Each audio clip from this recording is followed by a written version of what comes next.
Começamos mais um episódio do Fixcast, o podcast exclusivo aqui do Grupo Fix, né? O nosso podcast semanal e sempre com mentes brilhantes, empreendedores, histórias de sucesso em cada segmento diferente. E hoje nós vamos conversar com ele, que é um empreendedor nato, já esteve fora do país, né? Conhecendo outros países, trabalhando, trouxe aí realmente um conhecimento maravilhoso para o segmento que atua. São segmentos diferentes, mas que ele vai contar um pouco da história aqui. Nós vamos falar hoje sobre estética automotiva e também sobre uma adega maravilhosa de bebidas finas importadas e também falar das suas ações como promotor, promovendo grandes eventos em Paranavaí e também em toda a região. Estamos falando aqui do nosso grande amigo Akira, que nos dá o prazer de estar com a gente hoje aqui neste episódio do Fixcast. Akira, é um prazer tê-lo conosco aqui. É um prazer enorme meu estar aqui junto com vocês aqui, podendo gravar essa oportunidade junto com vocês e contar um pouco da minha história. Akira, a gente sabe da tua dedicação naquilo que você se propõe a fazer como empresário e empreendedor, né? Sempre buscando inovações, né? Diferenciais dentro das suas empresas, mas a gente vai falar isso aí ao longo desse podcast, até para você que nos acompanha, mas vamos lá, do início, você já passou perrengue na vida ou sempre foi tudo às mil maravilhas? Como é que é a tua história aí? Vamos lá. Sim, eu venho de família de pais separados e Certo. não tive meu pai do lado no começo, na minha infância, porque ele teve que ir embora para o Japão. Então, desde o começo ali da minha trajetória como adolescente, eu já tive que ser meu próprio guia, né? E geralmente o filho se espelha um pouco mais no pai. E você tinha essa ausência aí, né? Essa ausência. Então, ali naquela época ali, eu já tinha que ser meu próprio guia, saber o que era certo e o que era errado e tomar minhas próprias decisões. Então isso aí, hoje eu olho para trás e não vejo bem como um trauma de não ter a presença do meu pai do lado ali. Foi um aprendizado.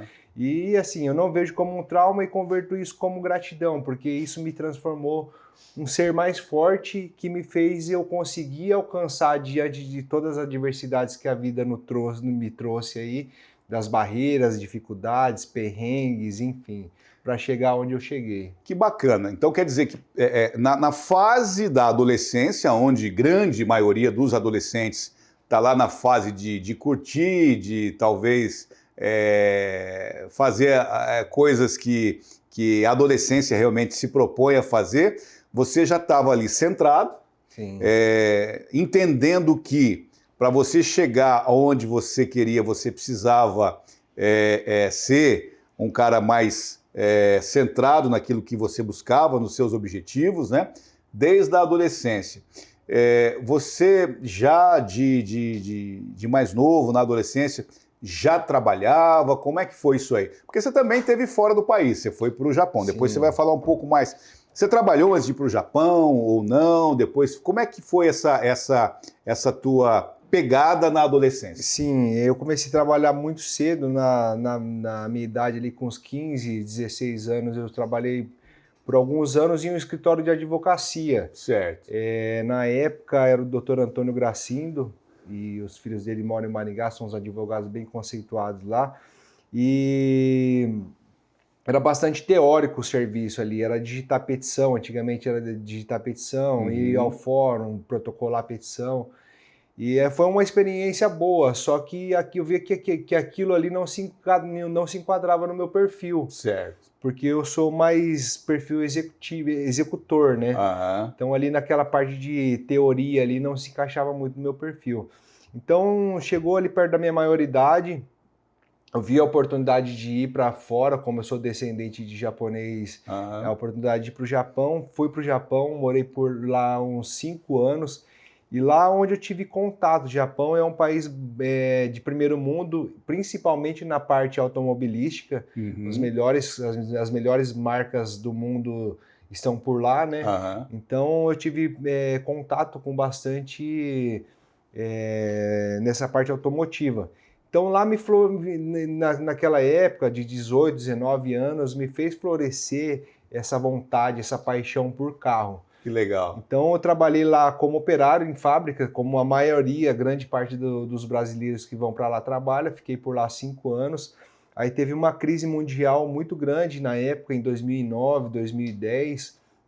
Inclusive afetou Estados Unidos, Japão, as maiores potências mundiais, e rolou uma demissão em massa lá, né? Então eu acabei voltando embora. Talvez de repente, se não tivesse rolado essa demissão em massa, aí provavelmente eu teria estendido um pouco mais. Mas como o destino foi esse, para mim voltar embora. Então chegando para cá, depois de 5 anos, a gente chega meio perdido, né? Meio deslocado, porque vivendo em outro país, em outra cultura. Inclusive lá foi uma das grandes experiências da minha vida, de você conseguir se virar em outro país e principalmente num outro país que é totalmente ao contrário do Brasil. É isso que eu ia te perguntar, porque assim, você foi para lá jovem, né? Quantos anos? Jovem, com 18. 18 anos. Tá, você sai do Brasil, viveu a vida toda aqui, apesar de conviver com a sua descendência já, né, do Japão, conhecer um pouco da cultura. A língua, não sei se você chegou falando lá. Não, eu tive que aprender por lá mesmo. Mas, tipo assim, você chegou no Japão, um brasileiro, como outro qualquer, mesmo tendo essa descendência. Como é que foi a chegada? Pá, você chegou, saiu do avião, olhou e falou, porra, agora eu tô no Japão, e agora? Como é que foi esse primeiro impacto lá, assim? É sempre assim, né? Como eu falei, lá de pequeno eu já tinha um pouco de habilidade de me virar sozinho, porque eu não tinha o papel do meu pai ali do lado, então a única forma era se virar e fazer acontecer. Certo. Então, assim, lá foi bastante difícil, porque sair daqui do Brasil, morando com a minha mãe, lá para você morar sozinho, primeiro ponto. Certo. Segundo ponto, outro idioma. Terceiro ponto, outra cultura. Você tem que andar na regra da cultura lá, porque a cultura de lá é muito regrada. E é tudo ao contrário. É tudo ao contrário. Uma coisa que eu sempre falo também é que aqui é noite, lá é dia, já começa por aí, né? Pois é. Então, aí chega lá, as regras são muito certinhas, os japoneses são muito certinhos. Por isso que é uma das... Tem disciplina, né? Disciplina. É uma nação que tem uma disciplina muito na risca, entendeu? Mas assim, consegui viver bem lá. É um país que eu... Você já foi com emprego? Você chegou lá a ter que procurar? Já fui com emprego. Geralmente a gente sai daqui já com alguma empreiteira, certo. Já meio com emprego garantido. A mão de obra lá tem bastante emprego, geralmente tem bastante emprego, então nesse caso aí foi bem tranquilo. E a empreiteira tinha alguns tradutores que ajudavam ali no dia a dia do trabalho, então não tive tanta dificuldade assim. Você aprendeu a falar japonês? Aprendi a falar. Com quanto tempo lá? Com 1 ano, 2 anos, falava assim, o básico que dava para se virar, porque aprender para falar fluentemente leva uns anos, porque o idioma é bem complexo, né? Tá, falar é uma coisa, e ler em japonês, você aprendeu?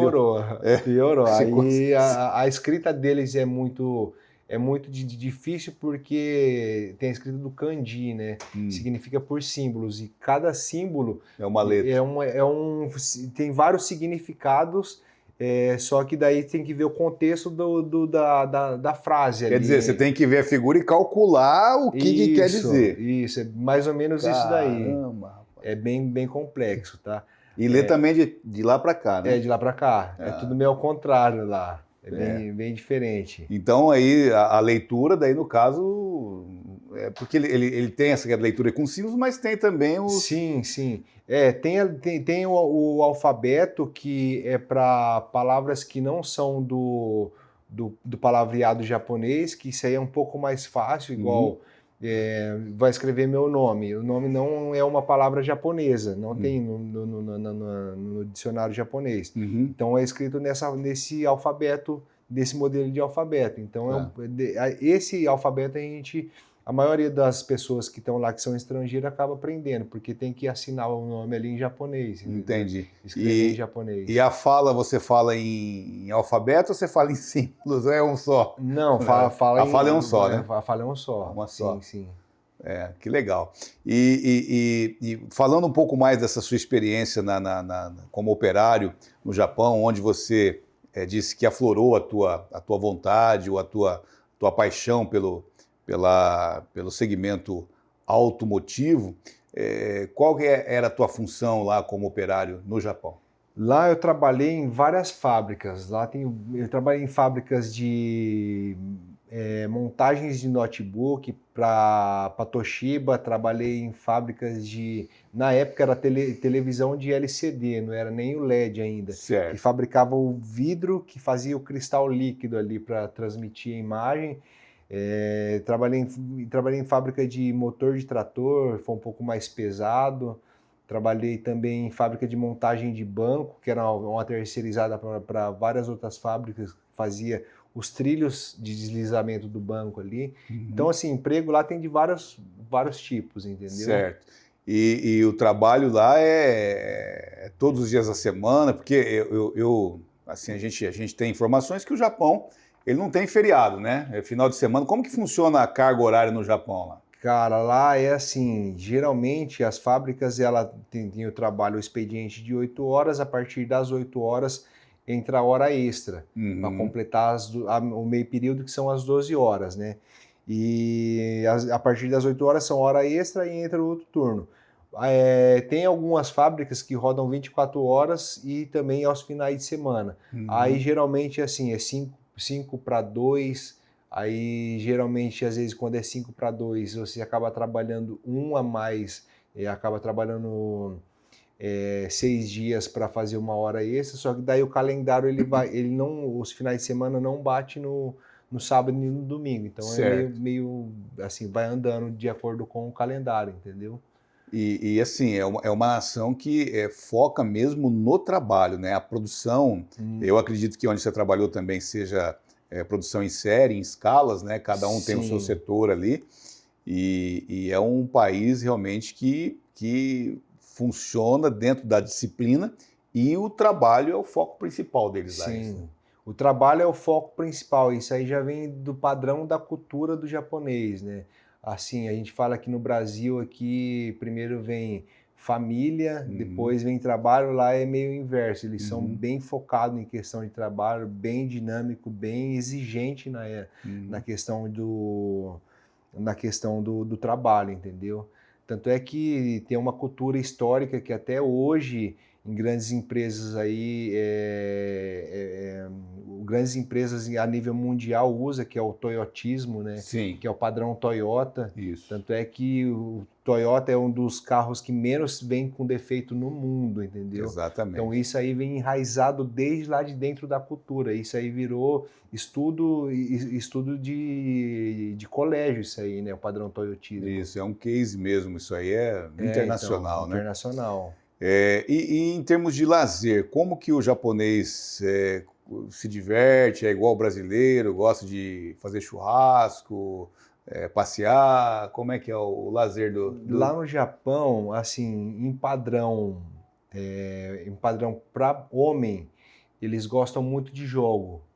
Aqueles patinco, que é igual o cassino de máquina, né? Certo. Eles são extremamente viciados E lá tem a máfia japonesa que comanda toda essa parte dos jogos, essa parte do entretenimento no Japão. Dizem que a história ali, na época que são a máfia dos Yakuza, né?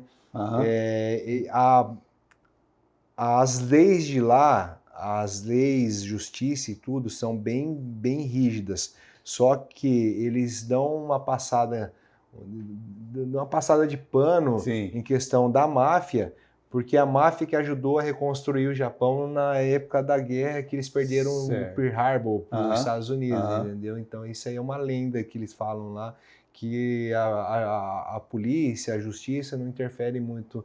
Passa um paninho na máfia, né? Só que de resto, cara, assim, ó, eles são muito rígidos, em questão de justiça. Lá tudo funciona, entendeu? Lá, assim, se você errou perante as leis, a justiça é muito... E os japoneses, eles são muito, muito paciente e calculista em questão disso aí. Em questão de investigar, em questão de... Os caras são muito, muito crânio, muito gênio, muito gênio. Imagino, né? Pela disciplina que eles têm. Agora, vem cá, você trabalhou lá durante 5 anos, voltou para o Brasil, já com uma bagagem bacana de se virar sozinho, né? E aí você, depois de 5 anos, volta para o Brasil. Lá no Japão, você já idealizava qual seria a sua sequência aqui no Brasil? Ou você chegou aqui e foi decidir o que fazer? Como é que é? Não, igual eu falei para você, a minha carreira profissional ali curta aqui no Brasil foi no direito, ali no escritório de advocacia. Aí fui para lá e quando eu voltei para cá, voltei meio perdido, né? A gente fica muito tempo lá fora, chega para cá, você não tem muita noção do que fazer. E surgiu uma vaga de emprego no administrativo de uma oficina de caminhão. Certo. Para ser um CLT ali, ganhando um salário comercial, só que chegou um certo... Trabalhei alguns meses só. E começou a florescer aquela... Falei, cara, peraí, eu acho que eu mereço mais, né, do que ficar ganhando um salário de CLT ali. É. E o espírito de empreendedor já estava te cutucando ali, fala, pô, eu preciso de algo melhor. E mesmo sem eu ter nenhuma influência de pai, nem de amigos que eram empresários, que começaram negócios do zero ali, e eu com desejo e a determinação de falar, não, eu vou pagar o preço e vou arriscar nisso aí, entendeu? Certo. Então aí, na época, a estética automotiva estava começando a engatinhar ali, as primeiras marcas saindo, era 3M, era o tal do espelhamento e tal. E aqui na região não tinha ninguém que fazia curso, então eu saí dessa empresa, que eu estava trabalhando no CLT, e fui para São Paulo e fazer alguns cursos nessa área. E eu tinha parente lá em São Paulo, na Zona Norte, e assim, foi algo bem desafiador, né? Porque eu procurei ali aonde tinha curso, e o curso era na Zona Sul. Então eu tinha que acordar às 4h30 da manhã. Atravessar tudo. Pegar um ônibus até na estação de metrô, da estação de metrô pegar ali na Barra Funda e até na Sé, da Sé e até perto de Ipiranga, pegar outro ônibus para conseguir chegar às 7h30 lá. Então eu vivi um pouco daquela... atravessava a cidade de norte a sul ali para eu conseguir chegar lá no destino. Então eu vivi um pouco uns dias nesse mundo caótico ali de São Paulo ali, foi um pouco da experiência também. E fiz o curso, fiquei por lá por uns 2 meses fazendo o curso de treinamento lá, visitei.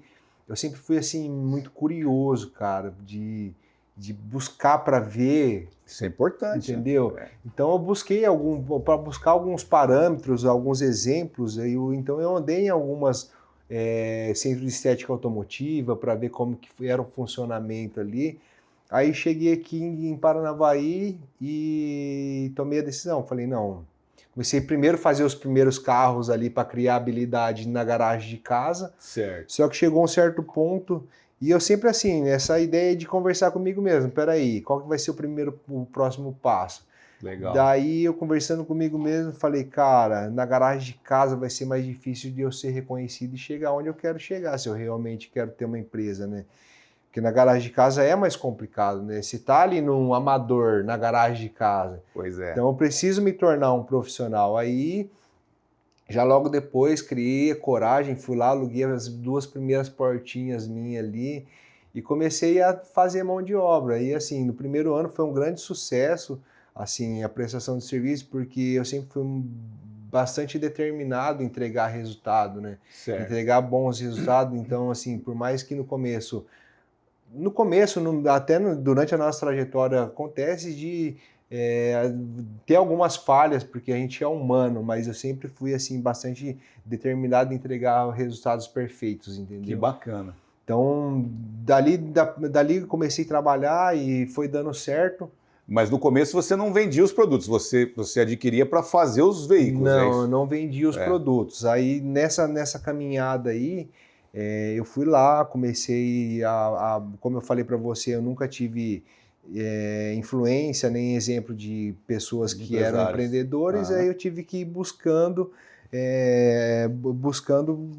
conhecendo e indo atrás. E abri o primeiro CNPJ ali. E chegou um outro certo ponto que eu falei, cara, se eu uso esse produto aqui não tem na minha cidade, eu preciso comprar pela internet ou em outros lugares. Achou o canal. Eu falei, não, eu vou buscar o caminho das pedras, ligar lá no fabricante, ver como que eu faço para fazer meu primeiro pedido, e eu compro para mim e acabo revendendo para os meus parceiros, entendeu? Olha aí. Então a margem de lucro da revenda ali já começa pagando o que eu consumo, entendeu? Que legal. Então foi assim, montei a primeira prateleirinha ali com os primeiros produtinhos, revendia para um, para outro e tal. E nisso, do lado da onde eu aluguei essas minhas portinhas, as portas onde eu abri o negócio ali, que era só para fazer a parte de estética automotiva, tinha um lavacar. Que era um espaço bem amplo, assim, de mais ou menos uns 800 metros quadrados, e tinha um inquilino lá, né? E eu era o mesmo dono dos dois prédios. Certo. E esse inquilino acabou tendo que sair por desacerto ali entre o proprietário e o inquilino, e acabou a oportunidade para mim ir para esse ponto ali onde era o lavacar e onde era um ponto que tinha box de lavagem, tinha tudo. E eu abracei essa oportunidade, né? Fui para esse ponto. Só que daí, por eu aumentar o espaço físico, aumentou a demanda, aumentou... despesa, mão de obra. Despesa, mão de obra. Então, assim, para mim, movimentar toda aquela engrenagem ali que ficou maior, acabou, assim... me cobrando um pouco mais de empenho, entendeu? Certo. Então ali continuei vendendo os produtos e tal, só que daí chegou um certo ponto que, lembrando, uma boa, teve um ponto assim bastante marcante na minha trajetória ali, que quando eu fui abrir meu primeiro CNPJ, e isso é meio que normal no nosso país, né? Você vai abrir o CNPJ, se é MEI, o MEI ele geralmente não dá faturamento por o escritório de contabilidade porque ele não tem folha de pagamento. Verdade. Então, assim, você vai ali, por mais que o pessoal abriu o meu CNPJ, ele não me instruiu. Falou, você precisa ter o programa de gerenciamento de resíduos, você precisa ter o laudo de técnico de segurança do trabalho. Certo.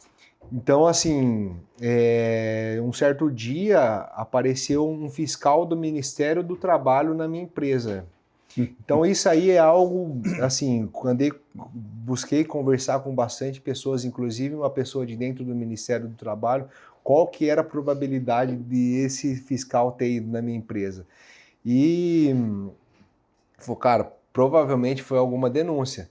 E infelizmente a gente está no mercado e eu estava me destacando no mercado porque a minha empresa estava em crescimento e pode ter sido que foi alguma denúncia, certo. Ou talvez não, mas enfim. Esse fiscal do Ministério do Trabalho chegou lá, sorte que o meu funcionário que trabalhava lá era registrado e eu estava na hora do almoço. Aí ele deixou uma carta lá, falou, tal dia, tal hora, você fala para o seu patrão levar esses documentos. Deixou a lista ali. Eu peguei a lista, cheguei no meu contador, falei, o fiscal do Ministério do Trabalho chegou lá na minha empresa, ele está precisando desses documentos. Ele falou, você está precisando de laudo de técnico de segurança do trabalho, laudo de destinamento de resíduo e tal. E eu estou explicando essa parte aí porque isso aí me foi florescer um grande projeto que eu apliquei esse ano aqui, que teve um resultado muito bacana. Legal. E é bom a gente trazer à tona essas passagens aí, né? E eu cheguei no meu escritório de contabilidade, ele falou, precisa disso, disso, disso, ele está falando aqui nesse papel. Eu falei, tá, eu tenho esse papel? Ele falou, não, você não tem, você não fez. Eu falei, mas espera aí, como que você nunca me aconselhou para fazer isso? Eu falei, porque eu nunca imaginei que o fiscal ia bater na tua empresa. Entendeu? Tá, enfim, peguei os papéis que eu tinha ali em mãos, em tal dia, tal hora, eu cheguei lá no fiscal lá no Ministério do Trabalho, sentei na mesa do auditor ali e dei o papel na mão dele. Ele falou, tá faltando isso, tá faltando aquilo, tá faltando isso. Daí eu peguei bem grosso, assim, bem papel de fiscal mesmo, né? Certo. Daí eu cheguei num certo ponto, coloquei a mão na mesa, falei, meu amigo, é o seguinte, eu abri minha empresa na cara e na coragem, tô lutando para crescer e para para manter e para crescer meu negócio, se você puder me aconselhar da melhor forma possível para mim estar trabalhando legalmente dentro das leis trabalhistas, eu vou te agradecer. Aí ele falou, ó, ele deu aquela diminuída, né? Ó, não é eu, não é você quem vai dizer qual protetor de ouvido ou qual máscara que teu funcionário vai precisar usar. Você tem que contratar um técnico de segurança do trabalho para ele ir lá fazer a avaliação e designar no laudo ali. Não é eu, né? Você quem vai dizer aonde você vai jogar esse papel. Você tem que contratar um técnico em engenharia ambiental para ir lá fazer a destinação dos resíduos que você gera ali dentro da empresa. Cara, aí assim, depois eu falei, tá, peraí, eu posso providenciar para trazer isso para você? Ele falou, não, agora eu vou ter que te autuar. Eu falei, tudo bem, faz o que te cabe melhor. Aí passou uns dias, veio a sentença, né? Na época, o MEI faturava 28 mil, como se fosse os 80 hoje vigente no Brasil. Anual, né? Anual. Isso. Desses 28, a multa veio de 14. Já veio metade, já. Metade do que eu faturava no bruto anual ali. Era 40 mil hoje de multa. Era 40 mil. Meu Deus. Cara, aí naquela pancada que eu levei ali... Balançou a estrutura. Foi uma pancada, né? Falei, cara, e eu agora com a multa de 14 mil, metade do que eu faturo no ano aqui... E o que eu faço da minha vida agora? Aí eu coloquei 2 caminhos na minha cabeça. Falei assim, ou eu fecho abaixo as portas da minha empresa e volto a trabalhar de CLT e me conformo com isso aqui, ou eu levanto a cabeça e realmente vou buscar ser um empresário de verdade. Olha porque aí. eu tava com mentalidade de amador. Para mim era só ter aberto o CNPJ ali e tocar em frente.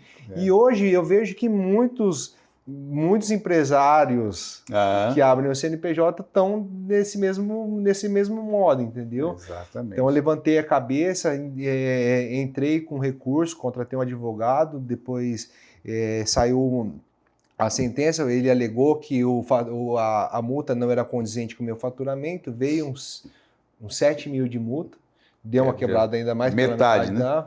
Mas aí eu segui em frente e falei, não, agora eu vou me conectar com pessoas, agora eu vou mudar meu ambiente, vou buscar conhecimento para realmente me tornar um empresário, se eu realmente quero ser um empresário, entendeu? Quer dizer, foi um perrengue que você passou que te adubou a tua vontade realmente de se adequar e estar ali sim. Como um empresário mesmo, né? Então aí depois disso aí, eu cheguei num outro certo ponto e falei, cara, aí nisso que eu comecei a me conectar com o empreendedorismo, né? Aí o empreendedorismo, a dinâmica do empreendedorismo é o crescimento, é nunca você ficar estagnado no mesmo lugar. Eu falei, cara, peraí, qual que vai ser a escala do meu negócio aqui? A escala do meu negócio aqui é prestação de serviço. E o detalhamento, cara, é um negócio muito pessoal. Sim, é um negócio muito pessoal. De repente, às vezes, se eu vou montar uma franquia, a franquia, por mais que seja a minha marca, de repente, às vezes, o franqueado não tem o dom de fazer um negócio ali, de fazer o detalhamento perfeito, de entregar um serviço perfeito, entendeu? Então eu parei e falei, cara, essa escala dentro da estética automotiva, de montar uma franquia de prestação de serviço, é um pouco complicado, entendeu? É um pouco, assim, meio difícil. Aí eu falei, e comecei a entrar naquele inconformismo ali de entrar ano e sair ano e ser limitado, né? Porque ali, por mais que eu trabalhasse 24 horas por dia, a gente, na mão de obra, a gente troca hora por dinheiro, né? Exatamente. Então ali, você fez um serviço, 2, por mais que você faça, você trabalha um pouco mais depois das 6 ali, até quantos anos eu iria aguentar isso aí, entendeu? Então eu parei e falei, cara, não, tá entrando ano e tá saindo ano, meus resultados estão sendo o mesmo, eu preciso empreender em outra forma, mas que eu consiga escalar o meu negócio. Aí, como eu já revendia produto ali, alguns produtos, eu falei, não, eu vou vender esse meu centro de estética automotiva. Tinha um amor ali, porque eu gostava, eu sou do perfil executor, eu gosto de fazer... Você gostava de colocar a mão, pegar ali um veículo, deixar ele do jeito que você sabe fazer, né? Sim, e naquela época a gente... E ver a satisfação ali do teu cliente, falar, pô, ficou legal. E a satisfação. Né? E naquela época a gente não tinha o celular, as mídias sociais como alavanca do negócio. Ali era negócio, era como boca a boca do negócio, era boca a boca, assim, entendeu? Então eu falei, eu vou vender meu centro de estética aqui e vou montar uma loja.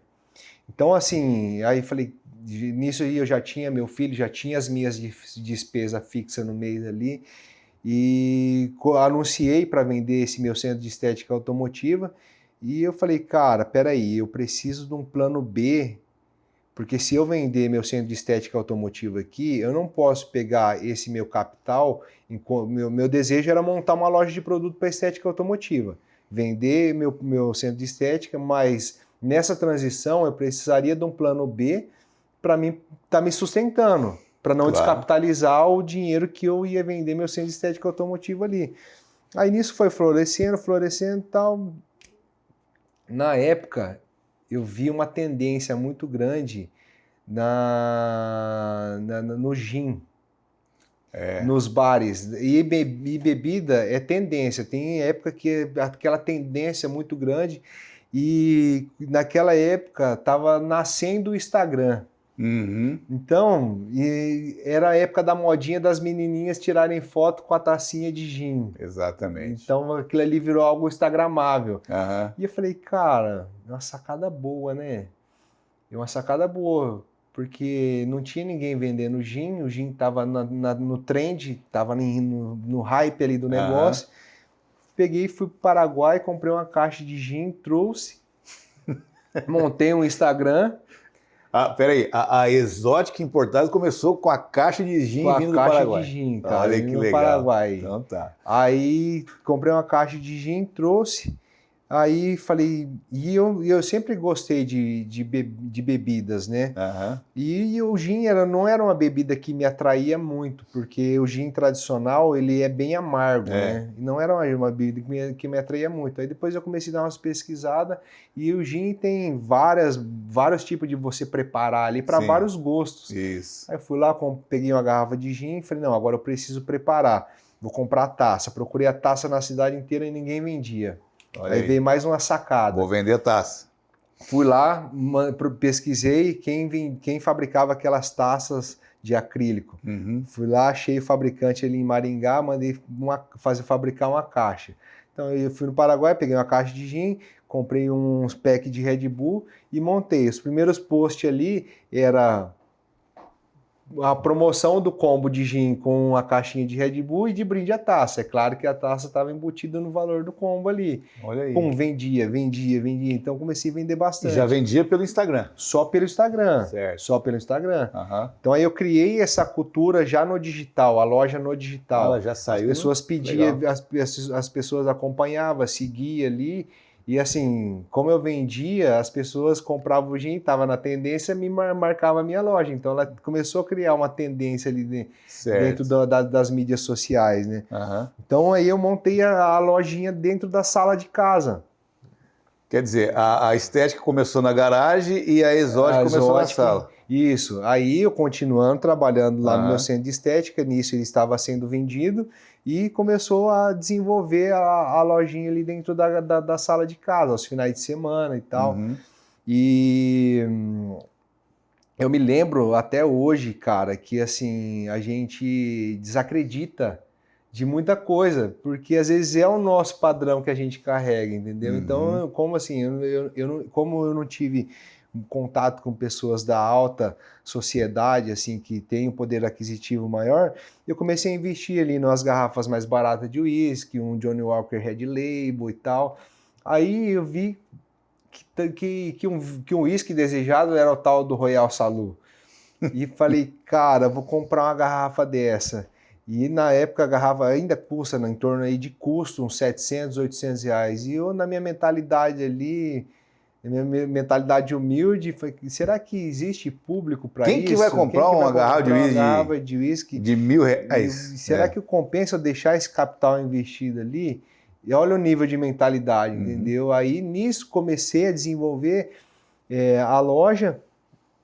E quando eu montei a Exótica, que foi um dos pontos principais que eu falei, cara, agora eu vou montar a adega. Eu falei, cara, peraí, ou eu monto uma conveniência para vender cerveja para o público tal, ou eu monto a adega de bebidas finas para atender o público tal. Aí eu falei, não, a conveniência eu vou ter que competir com várias outras conveniências da cidade e ter vários estoque de bebida aqui para ganhar no giro. Eu falei, não, vou montar para um público seleto. Então, assim, hoje eu preciso ter várias e grandes marcas dentro da minha loja, porque, assim, tem público para isso. Tem. Então, daquela época eu não acreditava. Hoje eu tenho que ter ali dentro da loja, porque o principal atrativo da minha loja é ter essas marcas que as pessoas buscam, entendeu? E como que você descobriu aí, por exemplo, a variedade de bebidas que você precisava ter? É o pedido das pessoas que iam lá? Sim. Eu quero um whisky da marca tal, um gin da marca tal, uma vodka da marca tal e... Sim, aí só voltando um pouco ali no pedaço da trajetória, né?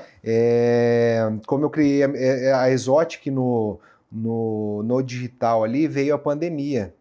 A pandemia fechou tudo e o que aconteceu? Os mercados não podiam vender bebidas porque as pessoas estavam se reunindo nas casas das pessoas para assistir live de Gustavo Lima, enfim. E como eu tinha criado o meu negócio digital, já ali a pessoa pedindo no digital, foi o boom da Exotic. Explodiu. O pessoal ficava em casa, não podia sair? Ficava em casa, não podia sair. Aí nisso eu consegui levantar um capital e eu consegui vender meu centro de estética automotiva. Aí eu fui lá, montei a minha loja de estética automotiva. Deu certo, montei na pandemia.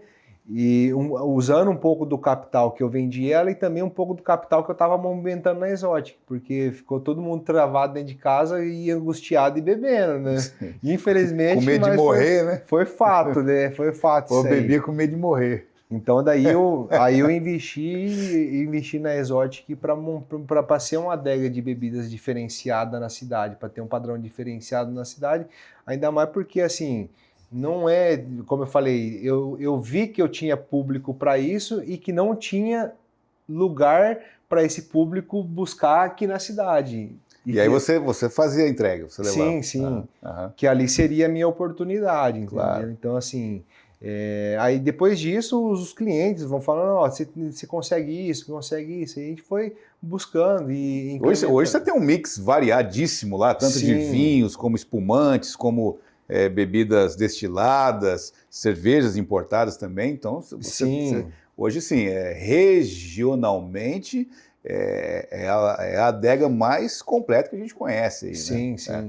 Então aí depois montei as duas lojas ali, a loja de estética automotiva era um espaço físico pequeno, mas era assim, bem organizado, com um mix já bem legal de produtos que atendia bem o mercado.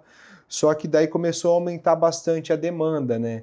Porque daí eu montei uma loja móvel dentro de um furgão, onde o vendedor saía para atender tete a tete em estética automotiva, lavacar, funilaria e pintura, num raio de 100 quilômetros aqui em toda a nossa região. Pega Porto Rico, Cianorte, Campo Mourão, Araponga, Astorga, Maringá. Então, assim, a cada quinzena o nosso vendedor está passando ali. Olha aí. Então, assim, foi uma construção de um projeto, onde esse ano aqui eu consegui me posicionar bem no mercado.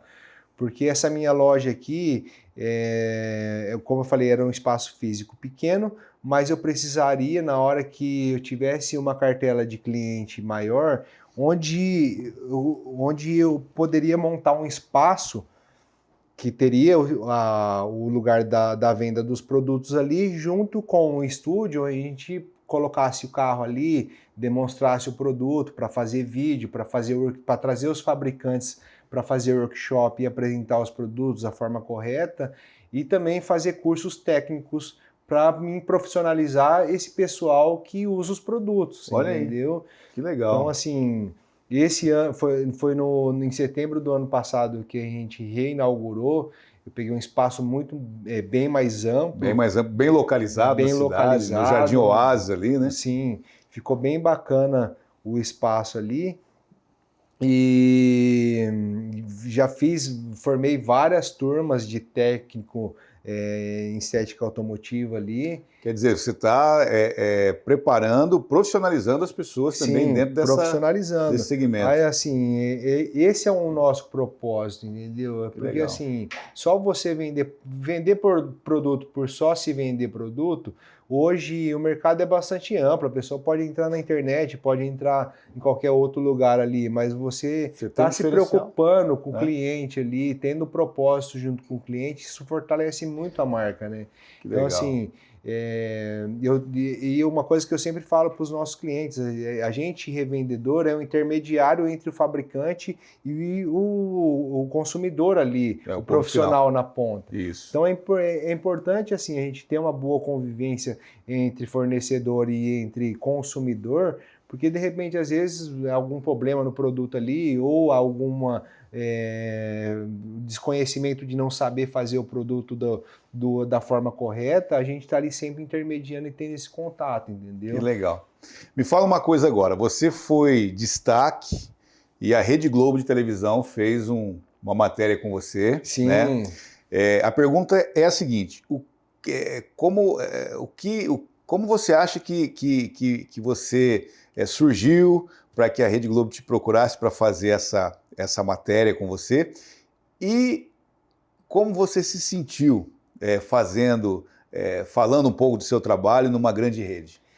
Cara, foi assim, um ponto muito gratificante você ser reconhecido pela rede de televisão para você contar um pouco da história. Uhum. Contei um pouco da minha história, assim como eu estou contando aqui hoje, mas eles, assim, tem um parceiro meu que ele é apresentador lá, ele acompanha o meu trabalho, porque assim, como eu falei, eu não tenho só esse propósito aí de dar cursos e treinamentos, mas eu também sou da parte do entretenimento, né? Sim. Então, desde lá de trás, quando eu tinha esse meu centro de estética automotiva, eu organizava alguns eventos de encontro de carro, com encontro de bandas de rock ali, e era todo beneficente. Então, geralmente chegava assim na parte de Dia das Crianças, a gente promovia um evento desse, porque o meu contato, meu network com esse pessoal aí é bastante grande, porque eu tô ali vendendo produto, fazendo serviço, então eu conheço bastante gente, né?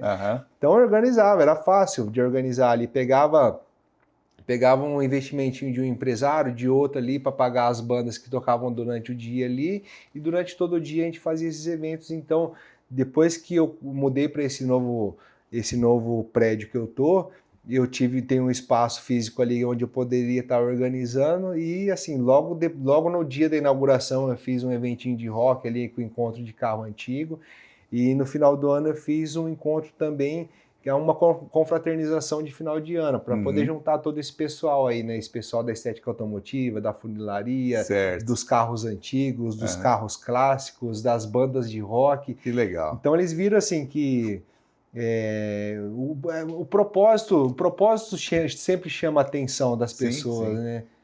Não é só mais uma empresa que está vendendo produtos de estética automotiva, né? De detalhamento, mas uma empresa que tem, como você disse, o propósito de, além de vender, treinar os profissionais que vão usar e, com isso, também fazer ações na parte de filantropia, né? De reunião da galera, de poder fazer com que as empresas do segmento se interajam, acompanhado, claro, de bandas de rock e também de veículos antigos, veículos clássicos, que faz parte de um contexto, né? Sim. Então é bacana isso aí, cara. E como é que você pensa isso aí tudo? O Akira, empresário, empreendedor, pelo que a gente percebe aí, você conversando com a gente, você é um cara muito proativo, né? Você está aqui hoje, mas você não se contenta e fala, pô, mas eu vou fazer aquilo lá.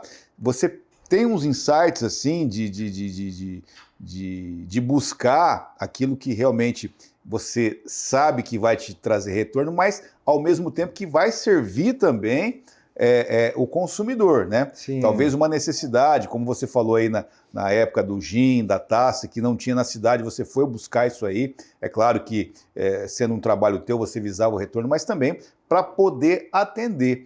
Esse é o grande diferencial. Como é que você pensa tudo isso aí? Você vai trabalhando, você tem um momento de de meditar e falar, pô, eu quero mudar, eu quero acrescentar. Como é que é a mentalidade do Akira empreendedor? Cara, é assim, igual eu falei para você, esse ano agora eu tive montei um grande projeto, tá? Isso aí grandes empresas fazem isso também.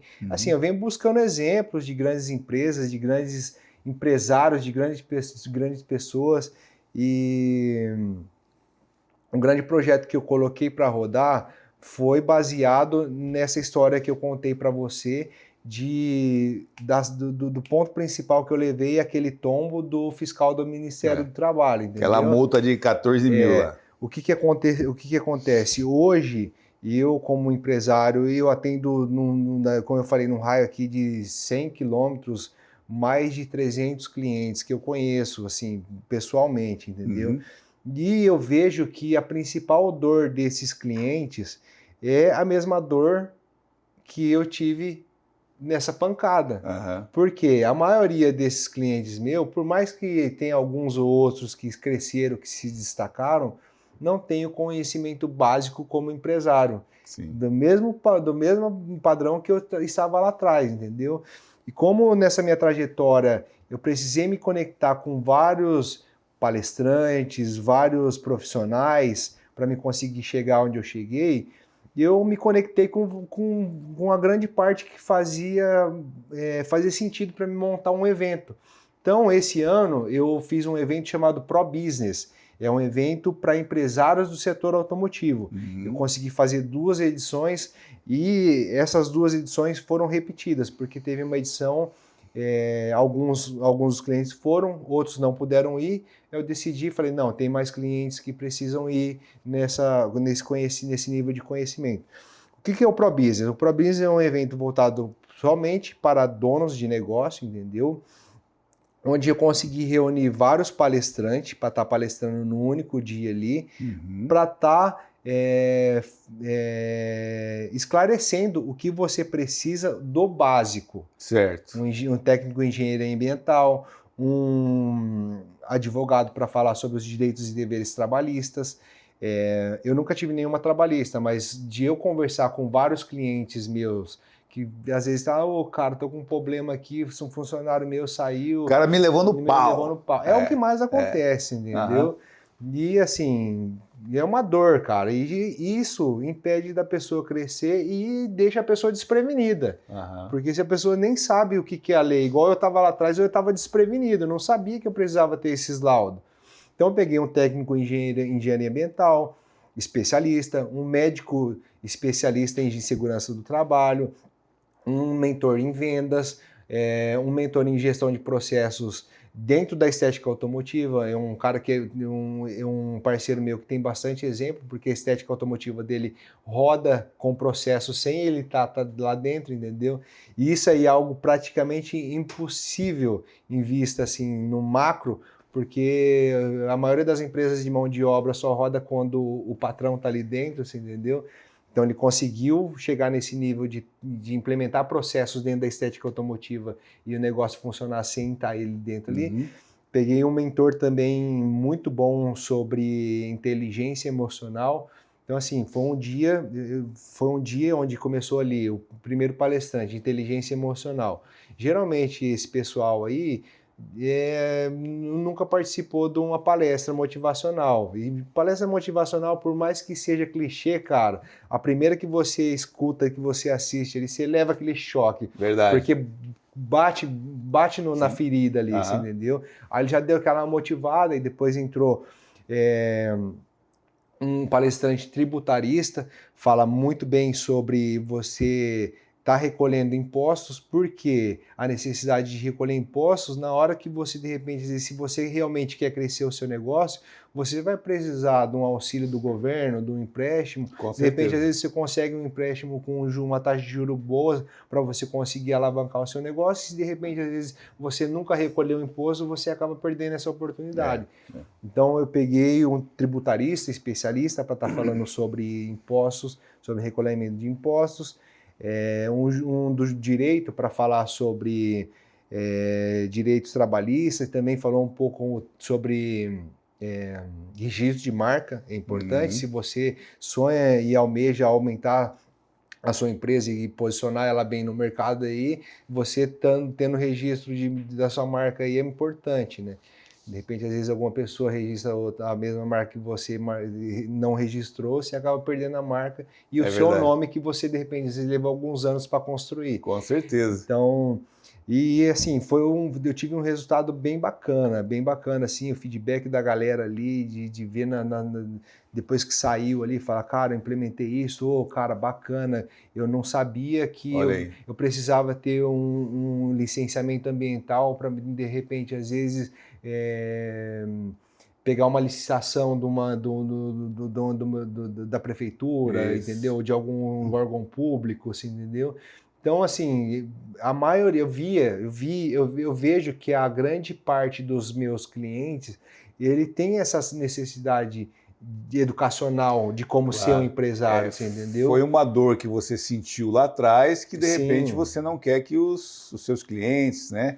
E essas pessoas que faz parte do teu ciclo de negócio ali não sintam, né? Então, quer dizer, você já vai alertando e preparando essa galera toda aí. Né? Então, legal, agora o projeto para 2026 é fazer a segunda edição do Pro Business, só que já com treinamentos mais aprofundados. Vou pegar assim um palestrante para falar sobre gestão de processos, gestão de pessoas. Isso aí é algo muito importante dentro da empresa, porque uma das dores hoje que eu escuto da maioria dos meus clientes, eu não consigo segurar meu funcionário. Alguma coisa de errado tem, entendeu? Porque tem grandes empresas aí que tem 50 funcionários, entendeu? Legal. Então, cara, assim, o meu projeto agora é entrar um pouco nessa parte educacional para fortalecer a criação de movimento e o propósito da minha empresa. Você, Akira, foi um empreendedor, um empresário, né, que começou aí tudo sozinho, né? Eu vejo aí pela tua história que na verdade você sempre se propôs a fazer tudo com bastante dedicação e isso te levou a estar onde você está hoje, né? Quando você olha para trás, alguns anos atrás, e vê aquele Akira que chegou do Japão, voltando lá, quando você desembarca no Brasil novamente, você esperava estar onde você está hoje? Cara, eu não esperava. Tanto é que, assim, uma das frases que eu uso hoje muito no meu pensamento é: às vezes a gente precisa abandonar quem nós havíamos planejado porque nós não somos mais quem nós havíamos planejado, assim, entendeu? Exatamente. Então é assim, eu sempre fui sonhador, sempre... É lógico que a gente sonhador, só que fui aquele sonhador que realmente estava disposto a pagar o preço, assim, entendeu? Não adianta só sonhar e não implementar. Não adianta só sonhar e implementar. Igual na minha época lá, quando eu abri o meu negócio, porque eu da área automotiva, porque, igual eu falei para você, eu trabalhei em escritório de advocacia, mas não fazia parte do meu perfil usar roupa social. Exatamente. Então, na minha mentalidade naquela época, no meu padrão de vida ali, no meu ciclo social, no meu ambiente, não tinha pessoas que usavam roupa social, entendeu? Hoje, para mim, igual hoje eu tô aqui, é uma normal estar usando uma roupa social. Então eu tive que abandonar várias pessoas que eu planejei ser lá atrás para mim conseguir estar aqui hoje, entendeu? Entendi. E como é que você hoje imagina, eu não sei se você já pensou isso, né? Você é um cara bem focado, mas como é que você imagina o Akira, a Prodetail e a Exotic importados daqui a 10 anos? Cara, assim, esse é meu projeto de 10 anos mesmo, porque nos 10 anos, assim, eu quero já vou estar com 50 anos. Tá novo pra caramba. O meu projeto para Prodetail é o meu projeto de alavancagem, né? Meu projeto é criar franquias, criar as primeiras filiais para servir de modelo ali de lojas, para depois expandir a nível Brasil aí em questão de filial. Olha só. Então, assim, o nível de conhecimento, o nível de conexão agora para esses próximos anos agora vai ter que aumentar muito para conseguir chegar nesse nível aí. E você vai focar nisso? Focar nisso, focar nisso. Porque assim, é um degrau, não, eu falo, o primeiro degrau sempre é o mais alto. Exato. Mas para chegar nesse nível aí é um degrau bem complexo e bem alto, então eu vou precisar de bastante determinação. Que legal. E assim, me fala uma coisa agora, Akira, a gente já está quase chegando no final aqui do nosso bate-papo. Sim. E muito legal falar sobre essa história que serve inclusive de inspiração para quem está nos assistindo, sem sombra de dúvidas. É um cara que buscou aquilo que realmente queria, dentro do segmento que queria, dentro da paixão. Eu não vou nem te perguntar isso aí, mas faz parte, porque são alguns segmentos que você atua, que é o segmento da adega de bebidas finas, o segmento automotivo. Você também é um promotor, né, que realiza eventos. Qual dessas três funções te atrai mais? Cara, o que eu peguei gosto mesmo foi para essa parte de educação, cara. Que legal. Assim, foi uma experiência nova nesse ano. De preparar as pessoas para o empreendedorismo, que, assim, de você ver que você está mostrando, tá agregando positivamente na vida de outras pessoas. Que legal. Porque vender, ganhar dinheiro e tal é legal, é bacana. Só que essa parte do propósito de você ver que você pode impactar na vida de uma pessoa, que legal. Cara, isso aí não tem dinheiro que paga na vida. Isso entendeu? É muito então, bacana. Esse é o ponto que, assim, esse ano me fez, assim... fez me amadurecer bastante, cara. Que legal. Foi algo bastante interessante essa experiência. E já que você está nesse propósito teu aí de você está se sentindo atraído por essa seara de educação, de poder preparar, de poder levar conhecimento para as pessoas que estão buscando trabalhar de forma correta dentro do mercado, que conselho que o Akira dá para essas pessoas que estão entrando no empreendedorismo, né, que querem ser empresários? O que você tem a dizer para essa galera que está nos assistindo aí? É uma coisa que eu gosto de falar bastante, que sucesso não é sobre o que você recebe, sucesso é sobre o que você entrega. Então estejam bem focados na entrega.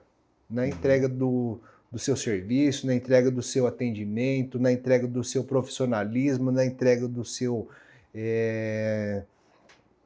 da sua confiabilidade, porque isso aí, assim, dia após dia, isso aí vai gerando consequência. Então, o resultado é consequência do que você está entregando. Que legal. Então, estejam bastante preocupados em que você está entregando, se você está entregando um resultado bacana, se você está entregando um atendimento bacana, porque o mercado está cheio de amador, principalmente em atendimento, entendeu? Principalmente em atendimento e não se quer dizer também em resultado. Tem muito profissional, muito amador aí no mercado, entendeu? E isso às vezes traz um pensamento e as pessoas falam algumas coisas que eu talvez não concorde, mas eu já ouvi muito isso aí. E eu não sei se você concorda com isso, eu acredito que não também, mas eu vou te perguntar. Já ouvi algumas pessoas dizerem que ser empresário do Brasil é muito difícil. Por quê? O país tem uma carga tributária pesada, mão de obra difícil de se arrumar, mão de obra qualificada para se trabalhar. E para empreender no Brasil é difícil. Você concorda com isso? Extremamente difícil, desafiador, desanimador. É desanimador? Desanimador, porque assim, cara, escutar as falas do nosso presidente é dolorido, Mas assim, a gente é resiliente, né? Uhum. Já aguentou tanta pancada na vida e às vezes assim, eu não me pego vendo em abandonar o Brasil, porque eu tive a oportunidade de morar em outro país e eu sou uma pessoa extremamente apaixonada pelo Brasil. O Brasil é um país de de grandes oportunidades, de lugares paradisíacos. Eu sou uma pessoa que gosta de natureza, é um país que tem assim muita beleza natural. Então a gente tem Apesar de ser difícil, mas tem muitas oportunidades, claro, né? Com certeza. Nem tudo é fácil, né? Claro que tem. Assim, oportunidade tem, é a gente que faz acontecer. Eu falo, as oportunidades hoje, século XXI, as oportunidades estão batendo na porta, entendeu? Estão batendo na porta. Principalmente igual emprego. Quanto emprego bom não tem aí, faltando mão de obra no mercado, só que as pessoas não estão direcionadas, as pessoas não sabem, elas não sabem o que elas querem realmente, de fato. Então esse é um ponto muito importante, a pessoa se encontrar no seu eu e falar, não, eu vou ser um profissional, eu não vou ser um amador, porque o mundo está cheio de pessoas mais ou menos aí. E na verdade, se você não quer ser selecionado pelo mercado, peneirado e ser jogado fora, então o conselho é esse, né? Se qualifique para você não ser mais um, não é isso? Sim, claro, com certeza. Akira, a gente agradece, né? O Rogério já está dando um sinal ali, a gente agradece o seu tempo aqui com a gente para contar um pouco da tua história. É um cara que realmente veio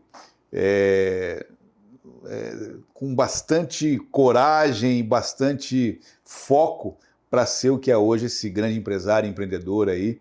E nós agradecemos em nome do Grupo Fix, em nome do nosso CEO, Felipe Simonetti, você ter participado com a gente desse episódio e contado aí essa sua história, falado um pouco sobre a sua atuação também nessa parte de preparação dos profissionais, da educação, né, da orientação para o mercado de trabalho. Cara, muito legal, parabéns. Eu que agradeço pela oportunidade aí, de todo o Grupo Fix. O Felipe, a gente se conhece há muito tempo atrás, da época que eu até falo para ele. Eu lembro da época que ele tinha um golzinho BX que ele vendia cachorro quente lá na Avenida Paraná e olha a máquina que ele chegou. Então, assim, a gente sempre se conectando. É legal a gente ter essa parceria bacana sempre, porque sempre quando um precisa, o outro pode contar com o outro, e é importante isso, a gente ter essa credibilidade e essa confiabilidade, principalmente a parceria, né? Verdade. Obrigado, irmão. Obrigado, sucesso para você cada vez mais. A gente agradece, claro, você ter nos acompanhado em mais esse episódio, acompanhado aí a história bacana de sucesso do Akira, e nos vemos aí no nosso próximo episódio aqui do Fixcast, o nosso podcast semanal. Até lá.